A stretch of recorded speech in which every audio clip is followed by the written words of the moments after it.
Yeah, carry on. Okay, so as I was saying, we are getting across from Spain to Portugal, and today's journey we are going to be both on the mainland in Port country, and then we'll be jumping across to the island of Madeira as the two fortified wines. And as a quick reminder, these are fortified wines which are produced with arrested fermentation. So there will be sweetness to talk about and to deal with. Let us start the journey in the northern part of Portugal. So Portugal is located, as you will know, on the Iberian Peninsula and the Atlantic coast of Europe. And the port wine region is located in the northern part of the country. And there are two locations we need to bear in mind. One is the Douro Valley, where the vineyards are and the wine production takes place. And then Oporto, or Villanova de Gaia, which is part of Oporto city on the Atlantic coast, where maturation and the commercialization of port wines takes place. So let us just have a look at the soil and climatic conditions. As I was saying, the Douro region is in the northern part of Portugal, but it's pretty much in the very south of Europe. So the climate will be a very, very warm continental, quite hot and dry summer. And where the grapes are grown, as you can see on the map in the Douro Valley, is pretty much further inland from the Atlantic coast. And the Douro is normally divided into three areas from grape production perspective. The first is the lower or the Baixa Corgo, then the middle, the Cimea Corgo, and the upper end, or the Douro Superior. Now, the heartland of port production is in the Cima Corgo, which is really the best quality grapes and the best known quintas or port houses which are located up here. It is really around the village or settlement of Pinhão, where the activity takes place in terms of grape production. As I have mentioned, it is the Quinta, which is practically the winery, and these will be always there as the with the name of the producer. So Quinta de Novar, Quinta Romaneira, and so on. So the Quinta is practically the winery. Now, the location of the region is key to the style. As I said, it's a very southern. We have discussed that it's very warm continental, quite hot and dry weather. And let me just jump back to this slide for a second, because on the upper right, in the upper right-hand corner, we actually have a photo of the Douro Valley. As the river Douro is meandering through from Spain to the Atlantic, this is the kind of landscape that you will see. So quite steep rolling hills with the river in the middle, and all of this is very much important for the production of port wine. For the reason being is that port is and of course it is a fortified wine, but it's a sweet fortified wine, and therefore very high ripeness of the grapes is requisite. So in this climate, you will get not only the hot weather, but also the reflection from the river, and also, and in addition to that, the angle in which the sun is reaching the grapes is key for achieving that really high maturity. Now, from the landscape, you will see that the vineyards are not entirely the standard sort of blocks of vineyards, but they are edged into the hillside, and we are going to touch upon that later, but let us just come back on this slide. What is also, I think, is really important is the soil, because it's practically a granite bedrock with quite a bit of schist. So in addition to the angle in which the sunshine gets there, and also the amount of sunshine, it's also the reflection of the heat from this very rocky, very sort of infertile soil that plays a key role in that high ripeness for the port production. In terms of grapes, there is quite a diversity of varieties used for port wine production. In fact, there is no such thing except for one of the varieties that they would be playing a singular role.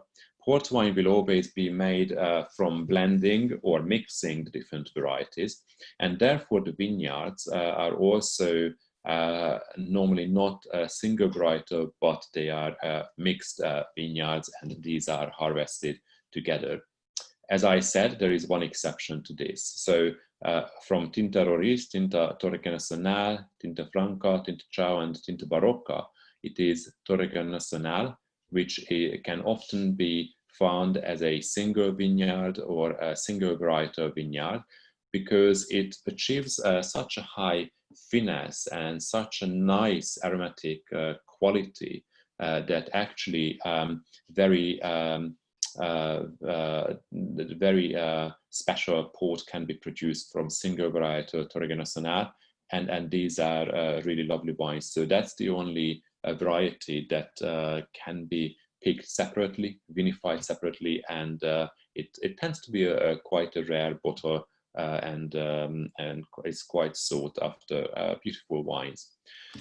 And don't be mistaken that I'm showing here only black grapes, because there is also some white port produced. It's in very tiny quantities though, and it's very similar in terms of having a mix of white grapes for the production.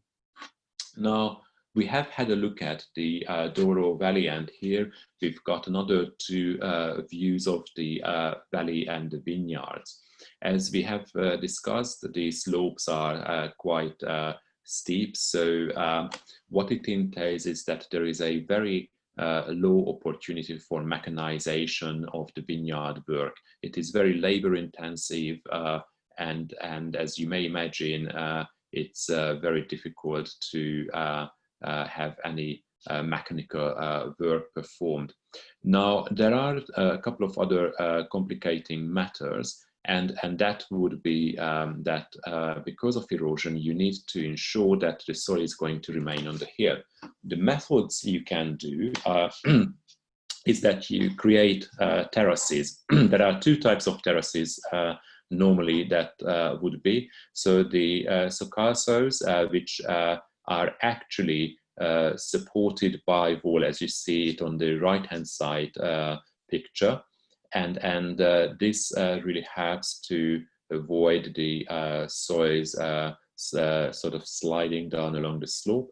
And the other type is the patameras, when you create these terraces without walls. It's a sort of less steep incline where you can work with this. So socalsos and patameras are the two primary kind of terraces created and beading the slopes of the Douro Valley. There is also, at the same time, a small percentage, it's estimated to be about between 20 to 30% of the vineyards only, where you can actually do what is called vertical plantations, so that it's not along the contour of the hills, but along the hills that the vineyards, that the vine rows are planted and created. So these would be called the Vinhão Alto, but it needs to be fairly gently sloping here is because otherwise it would be a straightforward erosion down when the rain arrives in the autumn and in the winter. These vineyards are classified by the Port Wine Institute, which is the industry body headquartered in the city of Oporto, from grades A to F. And the quality of the vineyard is also not only determining, by the grapes and the soils and so on and so forth, but it will have a direct connection to the beneficio. Beneficio is practically the quota of wine that a producer can make in a given vintage. And this is set by the Port Wine Institute based on the grade of the vineyard. So that's, again, just the connection there, that the amount of wine a quinta can produce will be determined by the vineyard holdings and the quality of the vineyard holdings through the beneficio system. Let us have a look at how port wine is made, because it's got a few specific aspects that we need to be aware in order to appreciate the style of the wine. As I said, it is very high level of ripeness that is achieved in the vineyard, because at the end of the day, it's a fortified sweet wine that we are talking about. So the ripeness is achieved through the abundance of sunshine, the angle in which they are, and also the quality of the grape varieties is such that they can accumulate a large quantity of sugar. So what will be key is extraction of color and also of tannin, because it will be quite age-worthy wines that we talk about, and that will require both color and tannins. So when you've got the grapes coming into the winery, they will be crushed and placed into what are called the lagars. And these lagars are practically, you need to imagine as if you had massive swimming pools built into the winemaking halls. As you will see one of these on the left-hand side of the slide, and it's normally will be 6 to maybe 10 meter wide and 20, 30 meters long, kind of higher than waist height pools. These are the lagars. The reason why these have been created is because once the grapes are in there, then a group of men and women will get into the lagar, line up with hands on each other's shoulders at the shorter end, and will be marching up and down in the lagar, treading the grapes by foot. Now, this process takes normally somewhere between a few hours, 2 to 4 hours, depends on how successfully they are extracting the color and tannin, and that's really the essence of obtaining the color and getting the tannins out from the skin. Now, as you may imagine, this is a very tiring and very labor-intensive job. So, of course, with the decrease of availability of vineyard of winery workers, the quintas have been thinking of how to mechanize and what to create. There are a number of techniques they have introduced. Auto-vinifiers are sort of machines where through the circulation of juice, they can achieve the same extraction without having to have so many laborers. And the other one would be the so-called robotic lagars. And this is an example that you can see on the photo for a robotic lagar. The robotic lagar seems to be like two semicircular pieces of metal that are hanging next to each other. And these have been created because then when they reach the fruit, then they start to open out in the shape of a circle. And then that's how they will be plunging down, imitating the foot. Now, the reason why they also have the holes in it is because it actually was observed that when they just had the circle without holes and out there without being working as a flap, then they were really punching down a lot harder than the human foot. So by having these flaps and also the holes drilled in them, they enable the robot is practically as similar to the human foot as possible in the sense of the pressure that it applies to the grapes. As we had discussed during the winemaking session, the pressure is important to because if you have too much of it, then you will extract also the very bitter tannins that are undesirable in the final wine. So robotic lagars are practically replacing the food threading. When you do traditional food threading and you have achieved the sufficient level of extraction, the traditional way of signaling the end of the threading is that someone would shout out liberdade, which is liberty in Portuguese, meaning you've got liberty. In other words, the job has been finished and completed, so the threading is done. After that, once the extraction has been achieved, the wine will start to go through fermentation and in tanks normally, and the fermentation will be arrested with the addition of grape spirit. So the spirit is made normally from grape, and it is pretty much a tradition that it's imported from France. This is a 77% strong alcohol that is added approximately 20–80%. So as you see, it's just above 100 liters and to a bit more than 400 liters of wine that's added in order to achieve the approximately 16–18% alcoholic strength of the port wine.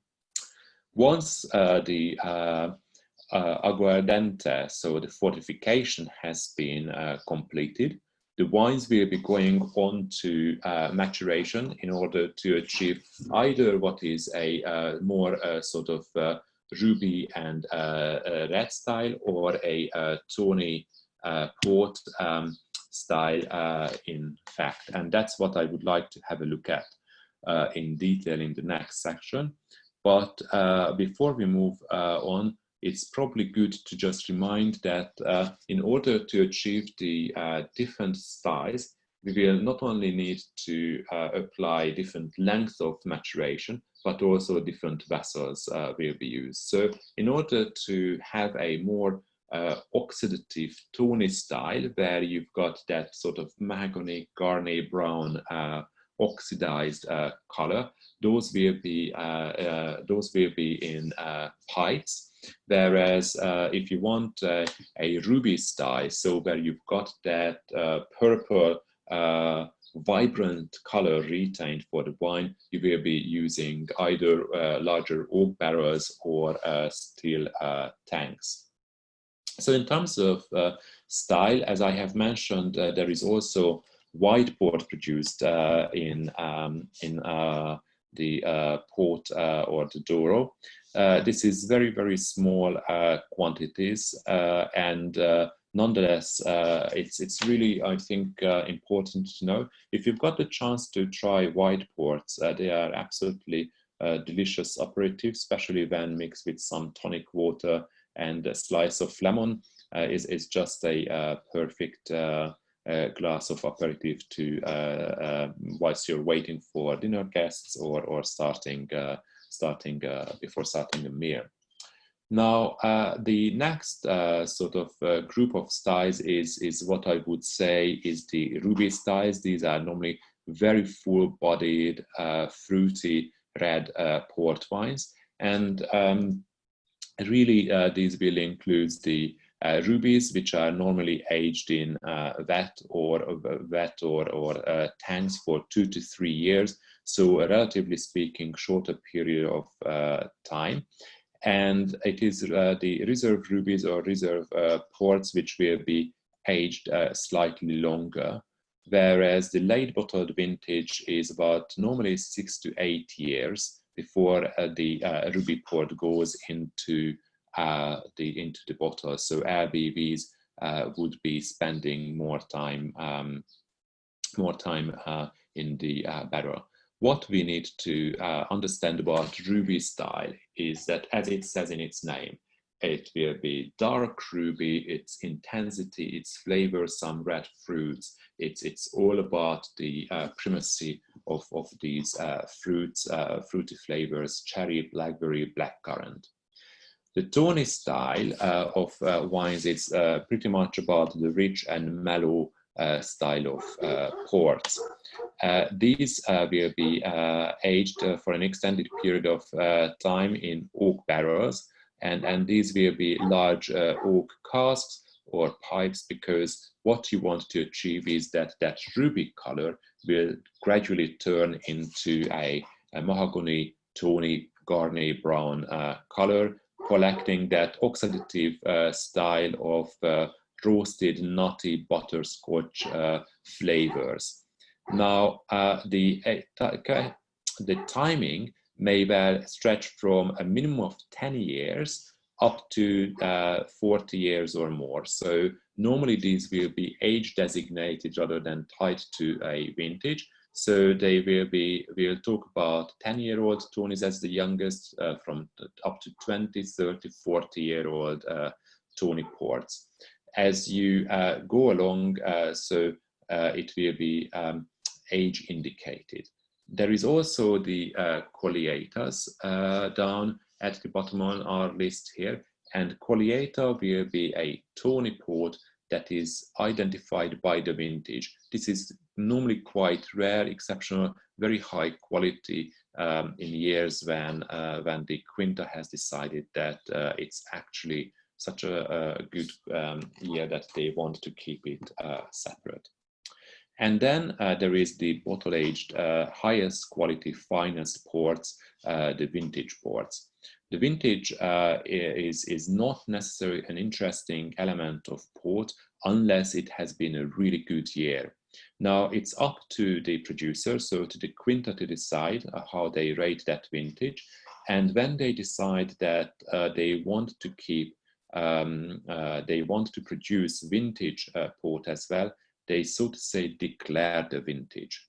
When many more Quinta or many more producers do that, that normally goes down as a good vintage year in the port diary. That said, there are years when it is only one Quinta who may declare a vintage, and that is what we call a single Quinta vintage. So it may well be. As a rule of, as a thumb of rule, what we normally say is that there is about 3 vintages in a decade that would be declared in port by port houses or the Quintas. So you may see that the majority of the production, 60–70%, is really focusing on ruby and tawny styles of port. Before we jump on to Madeira, there is one more, I think, element that I would like to just highlight. And in fact, that's the photo that reminded me that I haven't talked about this, is I was saying that the production of port is pretty much up in the Douro Valley. And that's where the Quinta, the celleries, and the vineyards. So once the wine has been produced and there are young ports, then traditionally these would have been loaded onto boats and shipped down in the river to Villanova de Gaia, so the part of Oporto city on the Atlantic coast. And that's what you can see here, the river in Villanova de Gaia. The reason why these would have been shipped there is because you see the various names of Delaforce, Croft, Taylor, Fonseca's, and so on. You can continue Sandaman or Boris or Noval and so on in Villanova de Gaia. These are warehouses, and also up on the hilly part of the harbor in Villanova de Gaia, there are the so-called port lodges. these lodges are practically big warehouses into the side of, carved into the side of the hill. And that's where the maturation of the tawny ports will take place. And that's where the LBVs and also the bottle-aged ports are aged. Now, the advantage of this is that once these wines are ready for sale, then it's very easy to ship these out to customers. So production of grapes and the initial winemaking is always up in the Douro, and then they ship it down so that they can manage stock and do the sales and marketing. And this was true also back in the day, when you go back a few hundred years. And it is really the advantage of the Atlantic seacoast in terms of reaching out to other parts of Portugal, Britain, France, by selling wines for the seafaring nations. There is an interesting saying about the consumption of port, and this is that normally when you've got a dinner, then the port would be consumed at the end of the meal, of course, with some cheese and possibly quince.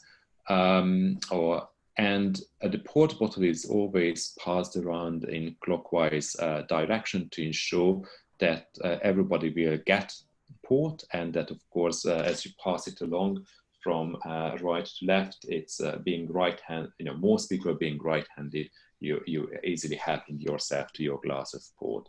However, there is when the port wine bottle gets stopped and the journey of going around in a clockwise direction, then the person who did not get the bottle will ask the person who has forgotten to pass it on whether it's the Bishop of Norwich. And this goes back to the late 1800s, when supposedly the Bishop of Norwich, who lived for a very long time, once he was in his 80s and early 90s, then supposedly he had a habit of falling asleep during long dinners, and that's why the port bottle got stuck around the table. So that's a kind reminder that the port bottle should be moving on, so others can also help themselves. Anyway, that's just an interesting cultural facet of how we tend to drink port wine. And with that, we are going to be boarding a flight and getting across the island of Madeira, just west of the North African coast and at the height of about Marrakesh in Morocco. And as such, it's no surprise that being on an island will have a very specific climate that we need to cover. The island itself is at a high altitude, so this will result in a fairly low average annual temperature, around 19 degrees. And in addition to the lower temperature, the terrain is fairly steep, protruding out from the Atlantic. So it is the tiny step-like terraces, the so-called poyos, where the vineyards will be located, as you can see it also from the picture. And it's a fairly low trellis. That's how the vines are trained. Now, being a maritime climate, it also means that there is a very high amount of rainfall. It's about 3,000 mil per year. Now, to put that into context, when you look at rainfall in India, then around the Bombay coast, you will have around 4,000 or so mil per year, and as you go further inland, it decreases. So this is a very, very wet condition for growing grapes. Now, what that means is that there is an increased danger of mildew, in particular powder mildew, as well as botrytis. But unlike in Sauternes or in Tokai, where botrytis, it's a noble rot, here it is the wrong type of botrytis, so it is the bunch rot, which will translate into gray rot of the berries. So that's what the wine growers need to work with. In terms of varieties, there are 5 varieties, of which 4 are really used for the production of premium Madeira, and Tinta Negra is used all across the board, but pretty much is the single variety that is used for low entry-level wines. Otherwise, Cercia, Verdejo, Boal, and Monze are used for the premium Madeira production. The winemaking itself is also pretty much tied to the tradition of seafaring and sea travel. As we discussed the other day, fortified wines were created because of long sea voyages where we need to travel back in time and get out our 21st century comfort of how we travel these days. And just imagine those big ships sailing across the Atlantic, either to the Americas or to Africa or Asia. As part of the cargo, wine was, of course, necessary, but they had to withstand temperature fluctuation, high temperature, so all the conditions that destroy wine. So as we said, fortification will help to preserve wines, but in addition to that, another technique is the Madeira winemaking, which is practically making sure that you not only fortify the wine, but you also pre-oxidize it intentionally so that it will gain that stability through that. So how can you oxidize wine intentionally? You need to expose it to heat.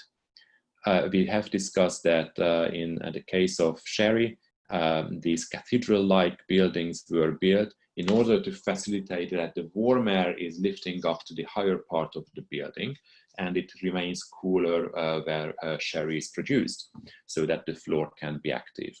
In this instance, it is exactly the opposite what they do. All the barrels, as you can see, are stuck into the loft, so the hottest part of the building, in order to ensure that they start to oxidize and Madeirize in these conditions. Now, there are 2 different ways these days this can be achieved, dependent on the quality of the Madeira that is being produced.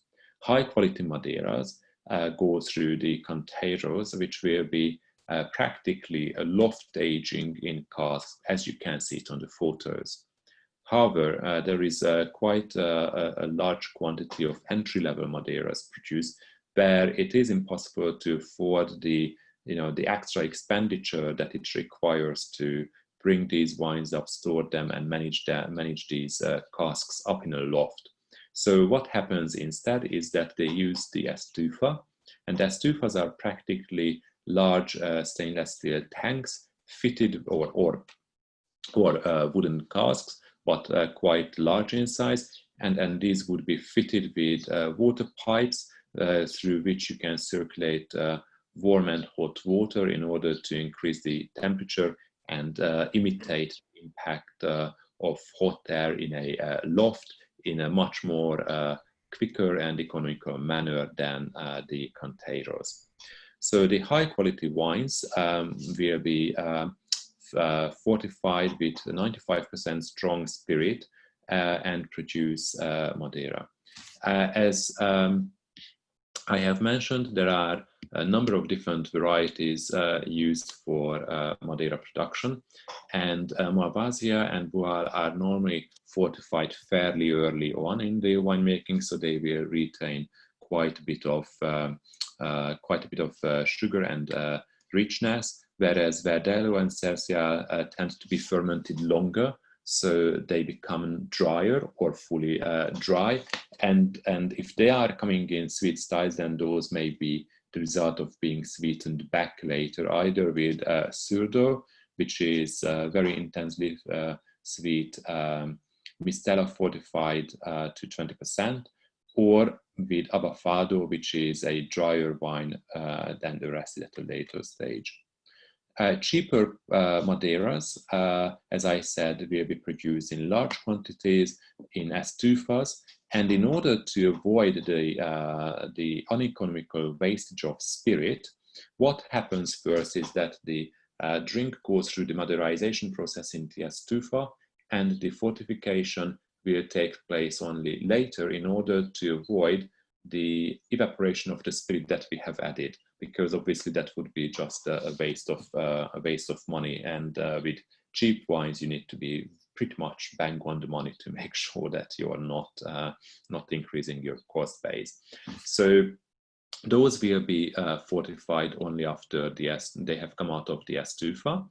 And in some instances, because of the speed that you need to achieve, it may well be that the color is also adjusted by adding some caramelized sugar, which is of course the requisite color.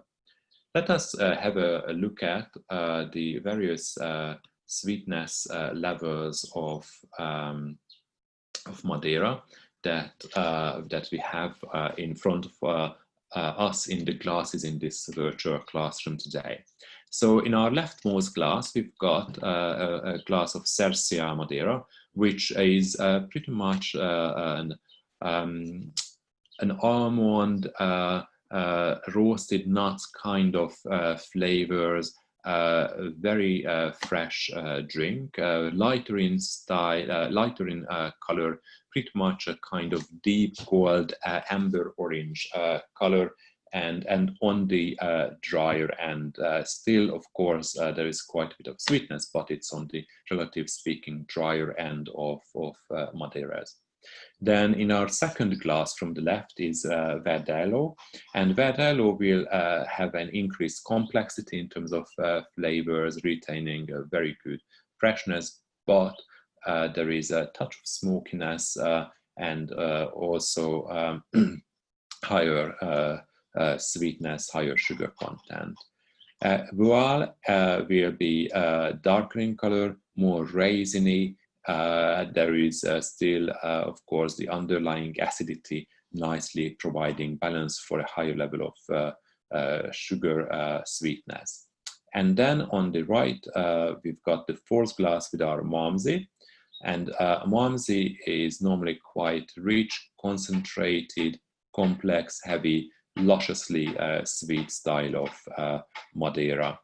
Tinta Negra is not in the glass in front of us, but normally entry-level sweet, very simple Madeira. So there is nothing, the level of complexity of either smokiness or the rich sort of roasted nuts kind of flavors as in your Cercia, Verdelho, Voile, or Malmsey. Well, that was a virtual quick tasting. So let us move on to the next slide, where we deep dive a bit more into the styles based on the period of maturation of the Madeiras. So the shortest period of time is normally around 5 years, and this is the minimum amount that needs to be that Madeira needs to be matured for. It's called reserve, and normally this would be the Tinta Negras that produce the larger quantities. Now, those which then are aged longer would be either special reserves or extra reserves, dependent on whether they are 10 or 15 to 20 years in cask. And if they are tied to a single vintage, they will be called Colheita. Colheita is really a very fine style of Madeira, and I think it's pretty much in small quantities that this is still produced and marketed, because it's normally quite fine and rare. The finest is actually is an interesting style because whilst it says finest, it is quite deceiving because it's a shortest period of time, and most of the time this is actually used in the kitchen for cooking rather than consumption. So don't be fooled by the label or style category that it says finest. What we normally want to focus on, special reserve and extra reserves. Of course, if we want a layman Madeira, then the reserves. Colliators are really the delicacies to consume, and then the rainwater Madeira is the style which is, as more or less its name says, is when you need to make serve people in large quantities. Then this would be the mildest and the sort of most entry level mass market Madeira. As I have said with port, Madeira is also pretty much consumed normally at the end of the meals. It's interesting that whilst port is pretty much associated with cheese, Madeira would normally then be associated with our dessert. So as an alternative for sweet dessert wines such as Sautern or Tokai or Trockenbeerenauslese from Germany, Madeira can accompany normally sort of more creamy, richer desserts really beautifully. That said, in my view, a higher quality Madeira, so when we talk about a Cercial or Verdero, Bual, those are fantastic also with a cheese board. So not only port, but Madeira can be pretty much enjoyed with cheese boards as well.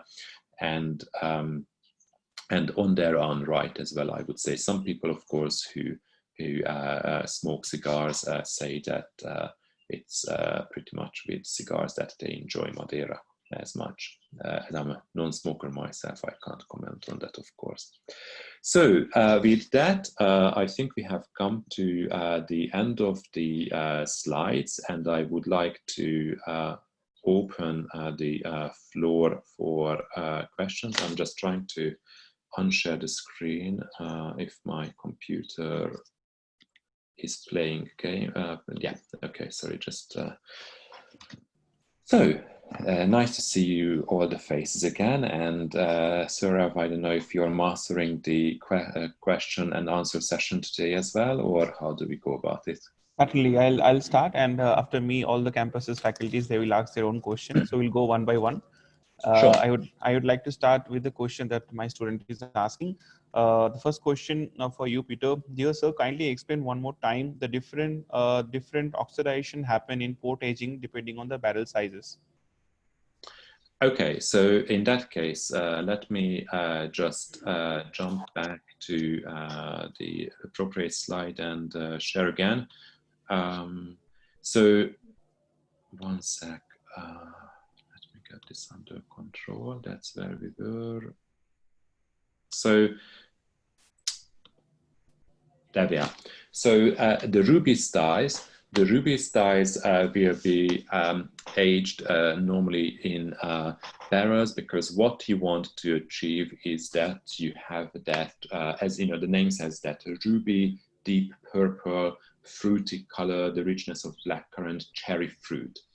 And these will be aged fairly protectively, and they would be normally for 3 to 4 years, 5-6 years for ruby, reserve ruby, and when you age it sort of 6 to 8 years, and that's when you bottle. That's when you achieve the late bottled vintage. Now, when you have a larger container with more oxidative aging, so that's what we call aging, I mean pipes, larger containers practically, that's when you achieve the tawny or reserved tawnies. A tawny at the most basic will be more of a ruby tawny color, but the reserved tawnies, when you move up to 20, 30, 40 years, will be absolutely tawny, orange rim, beautiful aged oxidative styles. And then it is tied to a particular vintage, then you talk about a Colheita Tawny.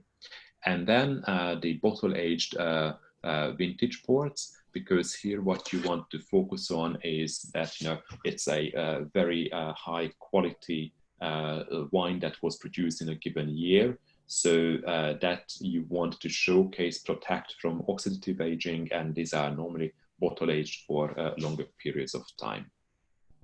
Okay, Peter, I want to clarify one thing. That the port wine is basically, as we are discussing, is aged in different barrels, like size of the barrels, the smaller barrels and the bigger barrels, like Balsari or Tonel type of barrels. So which barrel will give you more of oxidation? The bigger one, the smaller one? Bigger one, right?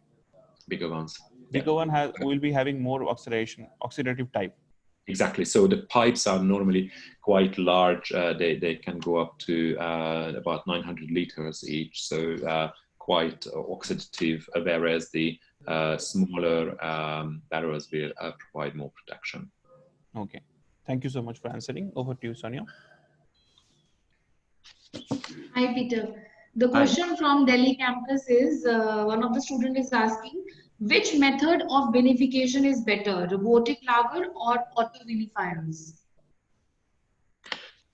It's the auto vinifiers will be producing probably more modest, more modest quality, larger quantity. The best is the human food threading. Then because the auto lagers are really good these days. So then second, and auto vinifiers is the third choice, more or less. Okay, thank you. Thank you, Peter. The second question, the student is asking, what makes port wine unique? Well, that's actually a very good one. So unique is that it comes from the Oporto region, which we have said, you know, the Douro and Oporto as a combination. So it's only from this part of the world that we can talk about port wine. That's number one. Number two, that it is a fortified sweet wine. Number three, it will be the collection of grape varieties, and then dependent on the styles that we just discussed, the age. So these are the three reasons why it is special.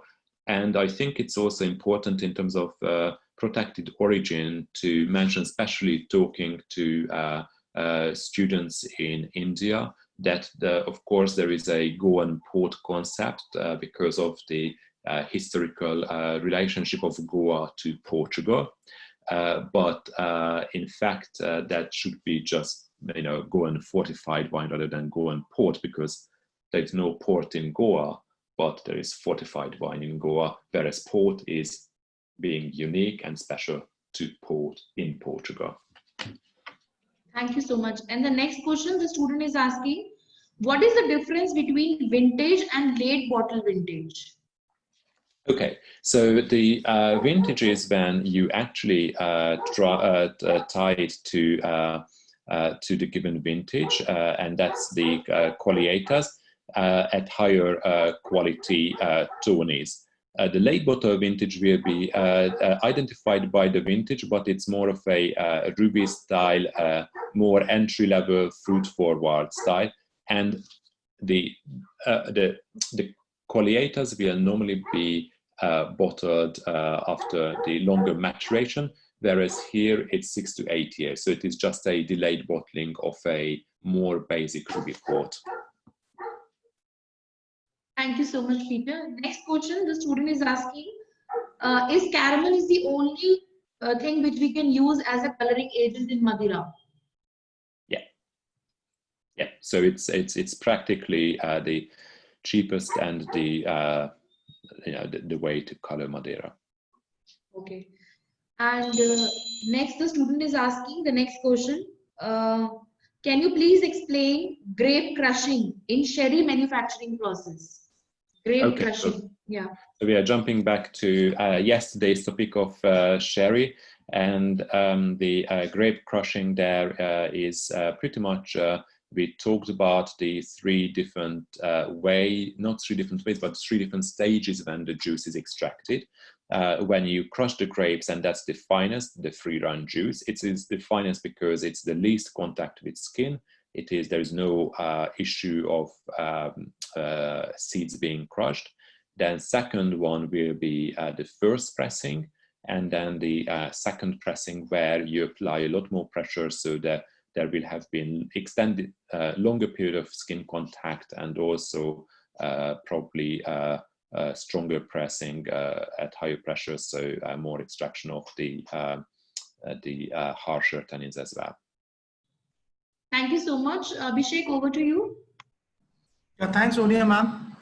I got just two questions for the time being. The first one is, Peter, if you can please explain this vinifiers once again, like how it works, the mechanical way. Okay, so the auto vinifiers, I will try to find if I can share later on a video with you guys, because that will probably be the easiest to see. But practically, the auto vinifiers work on the movement of the liquid, and then how the liquid is being pumped over to kind of imitate the punch downs that would be done by the food. So that's why it is kind of auto vinifying, automatically doing the extraction that is at the heart of the process. For port, as we said, it needs to be a very deep color, highly extracted wine base. Okay, the next question from one of the students is, like, during the aging of the port wine, how the quality of the wood they affects the wine quality? Like, it's almost the same for every wine, but what about the ports? Okay, so in terms of the port, the quality of the wood is not so interesting for us in terms of the flavors, because you will be focusing on the flavors, either the primary rich dark red fruits or black fruits for rubies, and on the oxidative, more sort of the roasted nuts, orange peel kind of flavors for the oxidative tawny styles. So it's not the flavor from the oak. It is pretty much, the oak is a container, so to say, for the liquid, and the oxidization that it will allow. Of course, in case of tawnies, it may well be that stainless steel is used, because there you don't want oxidative aging. So either you use small barrels or stainless steel as well for very, very entry level crusted ruby ports can be used. Next question, just got it. Is there any particular AOC like other countries? Like, is there anything in port who give a legalization on production of port? Yeah, so what we talked about in terms of port is the DO for port, and it's also and beyond that, it's just the quintas that we need to bear in mind in terms of quality, and that's pretty much through tasting rather than classification. However, also we talked about the beneficio, and anything that a quinta produces above the limit that is set annually for them cannot be used for port production, and those wines are normally used for table wines, still wines. And over the past, say, 20 years, actually the table wines, red table wines of the Douro have come a long way, and they have gone from the kind of entry, quaffable red wines to some of them are really nice, high quality red wines in the Douro. Is there any standard measurement of serving port over there? Like, is the port glasses would be normally, the equivalent of the sort of sweet wine glasses. So these would be the smaller quantity, normally just below or around 100 ml, these glasses. So because these are quite strong wines. But then again, it's a smaller glass, but from a practical perspective and experience, when you have port at the end of a dinner, which is then you will have a second or third or other servings as well. So port is a dangerous drink in that sense, because it's very delicious with high alcohol content, and it you need to remember to always have 1 glass of port, 1 glass of wine, 1 glass of water, to make sure that next day you're not having a port head. Thanks a lot, Peter. No more question I can see. Over to you, Tumisra, if you are there. Yes, yes, I am here. I have terrible network. Is it okay? Can you hear me? Yeah, we can hear you. Okay. So one of my students is asking how vintage port is different as compared to Tawny and Ruby in terms of characteristics and maturing. Okay, so the vintage ports will be the highest quality. In terms of Tawny, it sets apart that it is pretty much focusing on the fruits, and what it sets apart from the Ruby ports is that because of the longer aging process, it will normally start to develop more matured characters rather than just that primacy of the fruits as well. Okay, thank you. And again, if you could revise that 2 ways oxidation of Madeira and tell them which is the better one. Okay, so the Madeira will be dependent on the quality level that you want to achieve, and Canteiros is used for the higher quality, so this will be the loft aging. This is a lot more labor intensive, so more expensive, whereas the Estufa is when you've got the big containers with pipes in it which can be flushed with hot water, so that's how you achieve the imitation of a loft and the heat, and this will be for more modest quality, cheaper price point Madeiras. Yes, thank you. And last question is that which oak barrel is used for Madeira's aging, like American oak barrel or French? Normally it would be the American oaks, but again, it's the oxidative style, so it's not really a focus for the flavor. Mm-hmm. Quite often there will be barrels purchased from the cognac and brandy industry, so it's not new barrels that they are interested in. Yes, all right. Thank you, thank you. Saurabh, you can take this forward. Thank you, Tamishra. I got a couple of more questions, Peter, from Bangalore. Student is asking how long the rainwater style of Madeira can be reserved.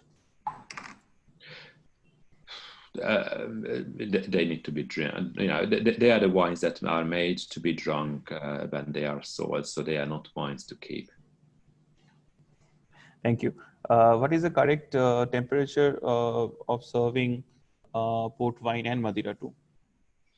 Right, so port normally would be served around 16-18 degrees, slightly warmer, and then with Madeira the temperature can drop a bit below that and tends to be cooler. So would be probably somewhere between 12 to 16, and I'm giving you a wider range because there is also more of a personal preference to it, whether you like that cooler. And in terms of white port, it will always be chilled. So white port, if you drink it on its own, it's chilled, or if you use it as a mixer with, for example, tonic water, then you pretty much make a half-half with some ice cubes and a slice of lemon.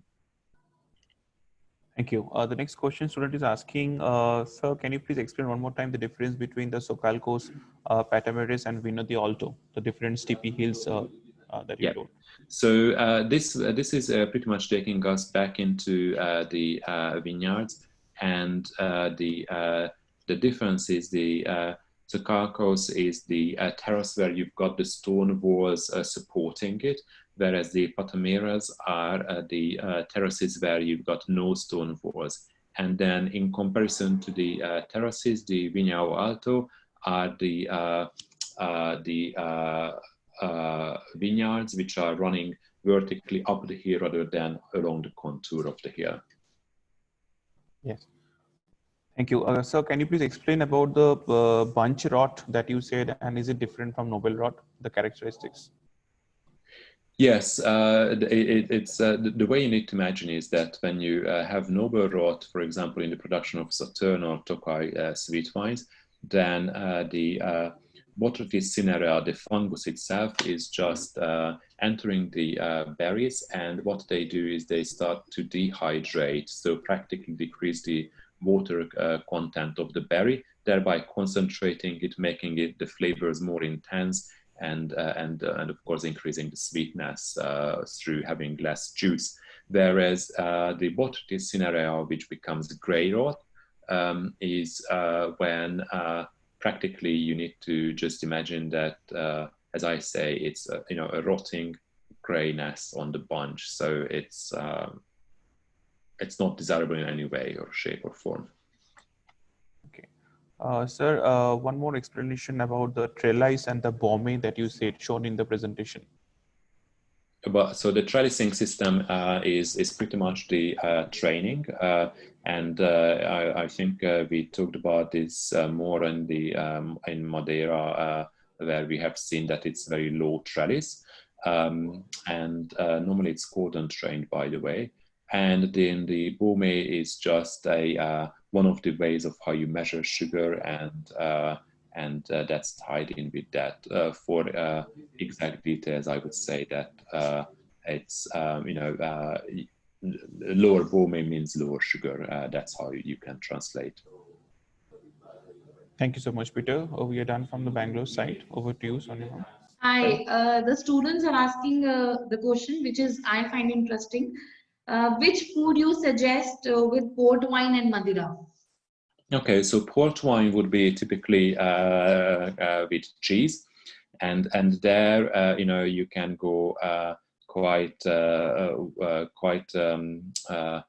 wide selection, and normally tend to be semi-hard cheeses, and also blue cheese is fantastic, dried fruits, fig, and quince paste or quince cheese that is produced.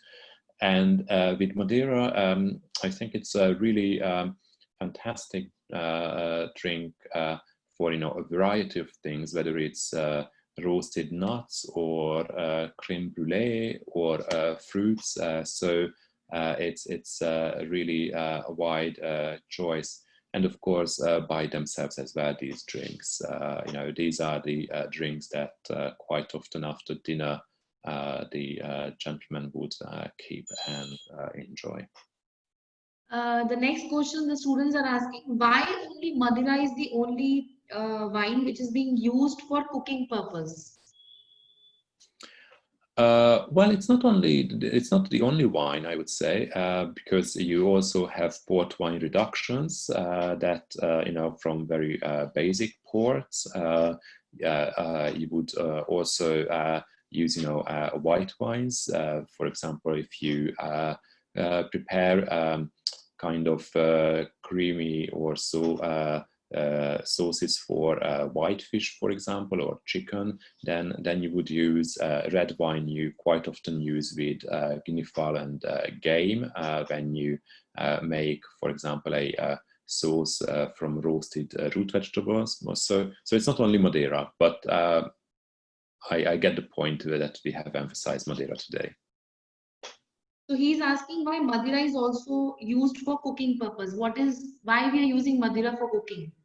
Because it's normally for when you cook darker sauces, or you want to have some, the jus of the darker meats, games, guinea fowl and beef. When it's prepared, then that's how you can capture and slightly thicken the jus and create something with the slice of meat. The next question the students are asking that port wine is produced in Portuguese, but in South Africa also the port wines are being made. Like for example, Cape Ruby, Cape Vintage. So then what is the difference between the two wines which are being made in Portugal and South Africa? Okay, so the production methods are similar, And this really takes us back to the British Empire and how the travelers were exporting and then imitating the production of a certain drink, when they were far away, and it took them normally weeks to travel back. So that's why you've got port in South Africa, that's why you've got port in Goa and other places. But as I said, since we are focusing on designated origin and protecting it as much as for Champagne and Port and Madeira and all the other regions, that's why those are South African fortified wines and Goan fortified wines. One point I would add, and we'll cover it in early September when we are returning to talk about Indian wines, is that port made in Goa is, I'm afraid, quite far in terms of quality from Portugal. Thank you so much. Till now, I've got these questions. Thank you so much, Peter. Thanks, I Sonia. have got a new question actually from the student, right? Like unlike the other wines, as it's a fortified wine, when it should be consumed once the port bottle is opened, if it is kept in a very good temperature. Okay, so how long can you keep a bottle of port open, right? So if it is a tawny port, then you will have a longer period of time. You can quite easily just cork it back, put it in the fridge and keep it there for 2 weeks, no problem. With a more ruby style or a vintage port, that wouldn't be really recommended. And they will still keep a week quite easily because of the fortification.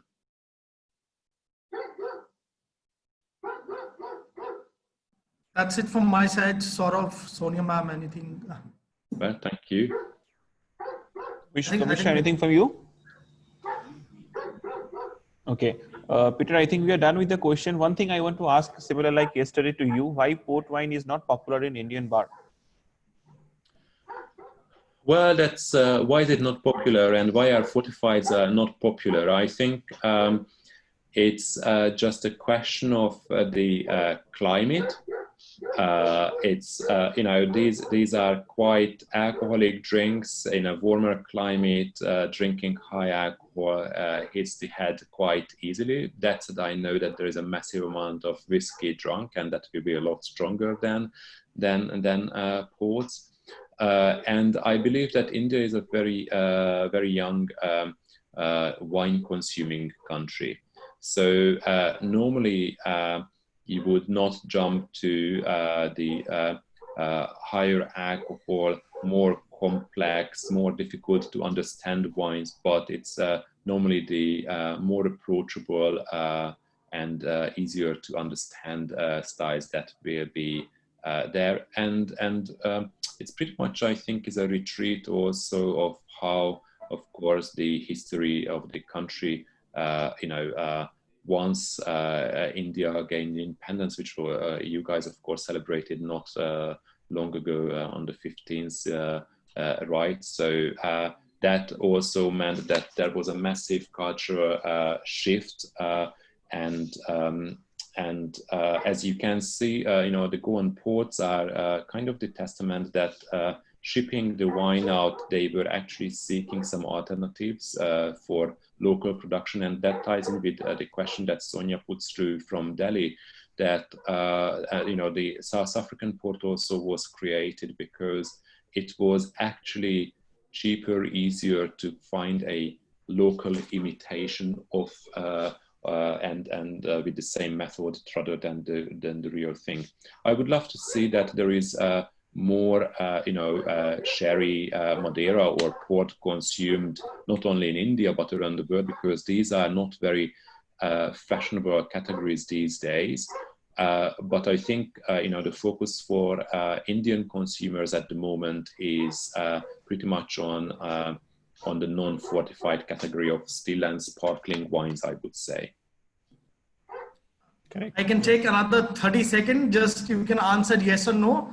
Being a bartender or a sommelier, would you prescribes a person who is consuming wine for the first time in his life, we can suggest them to have port as a little sweeter in taste?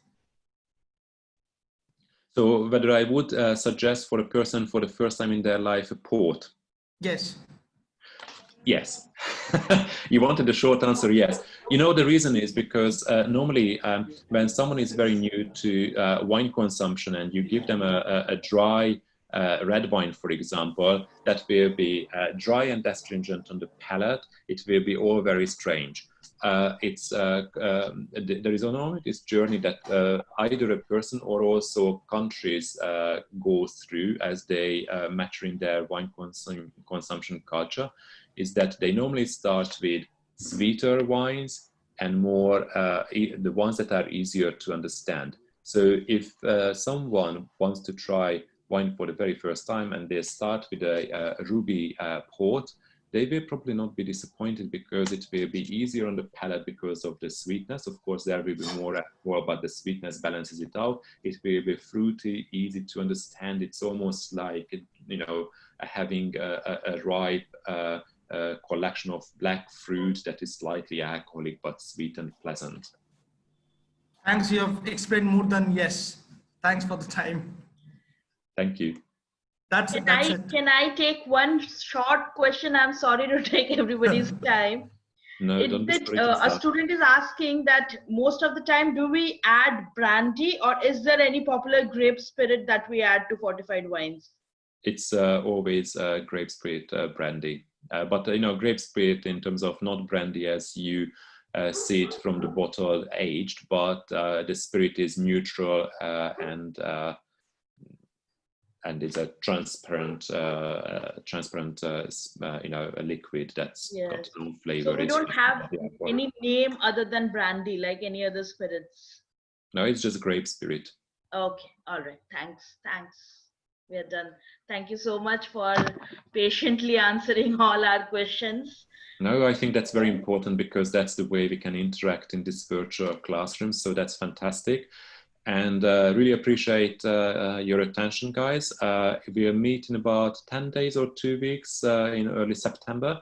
And at that point, I will be talking about Indian wines to you. And in the meantime, please enjoy all the classes with Keith and have a great rest of your day. Thank you so much, Peter. Thank you. Take care. Thank Bye-bye. you so much. Bye. Bye-bye. Bye. Bye.